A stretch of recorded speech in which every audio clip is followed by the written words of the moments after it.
سلام له خورشید د یوې بجې خبرونو ته ښه راغلاست.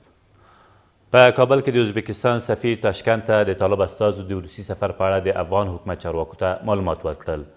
یادګار خواجه شادمانوف تیر مازدیګر د افغان حکومت له ملي امنیت سلاکار سره په کتنه کې وویل تاشکند ته د طالبانو په سفر کې یوازې د سولې د خبرو په برخه کې د ازبکستان پر رول او همکارۍ او همداراز بین الافغاني تفاهم پر اهمیت او دا چې د سولې په خبرو کې به بشري حقونو او د ښځو حقونو په ګډون په ډیری لاسته راوړنو سترګې نه پټېږي بحثونه شوي دي.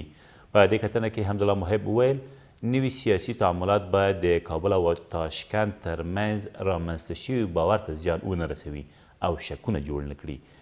ښاغلي محب زیاته کړې چې افغانستان ازبکستان خپل ښه دوست بولي او په ډاګه کړې ده چې افغانان د سولې بهیر د خاوندانو او اصلي شریکانو په توګه کولی شي د خپل راتلونکي په اړه ښې او ډاډمنې پرېکړې وکړي.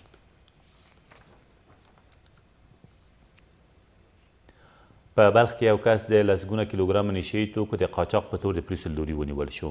د کورنیو چارو وزارت ویاند وایي دغه کس تېره ورځ د مزار شریف ښار د اوومې امنیتي حوزې له شاوخوا سیمو نیول شوی دی. د نوموړي په وینا له یاد کسه 9 کیلوګرامه تریاک او یو موټر هم ترلاسه شوي دي. په پکتیا کې د 11 ولسي وګړو په اړه د ملګرو ملتونو له اندېښنې څرګندولو وروسته ملي امنیت شورا هم د دغو عملیاتو د څېړنې او په دې برخه کې د جدي اقداماتو غوښتنه کړې ده. د ملي امنیت شورا په خبرپاڼه کې راغلي څرګر ملي اداره موظفه شوې چې له خپلو ټولو هغو پوځي چارواکو جدي پوښتنې وکړي چې په دې عملیاتو کې ونډه لرله او له څېړنو وروسته ګرم کسان تر نیونې وروسته د قانون منګولو ته وسپاري.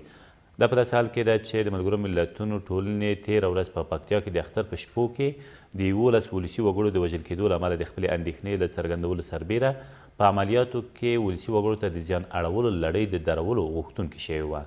تر دې مخکې څرګر ملي ادارې ویلي وو چې د اختر په لومړۍ شپه یې د پکتیا د زرمت ولسوالۍ په ګولال کو سیمه کې په مخیزو عملیاتو کې د یو طالب قمندان په ګډون 11 طالبان وژلي دي.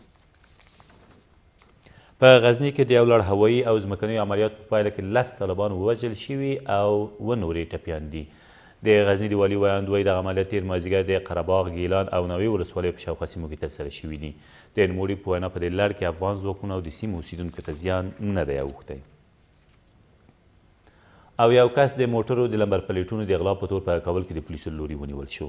د کابل امنیه قمندانۍ وایي دا کس چې عزیز احمد نومیږي نن سهار د کابل ښار د 11مې ناحیې اړوند له سرکوتل سیمې له یو موټر د لمبر پلیټونو د غلا پر مهال لاس په لاس نیول شوی دی.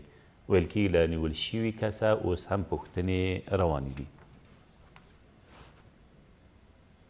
دا تر دې مهاله وروستي خبرونه، تر بیا مو الله امان.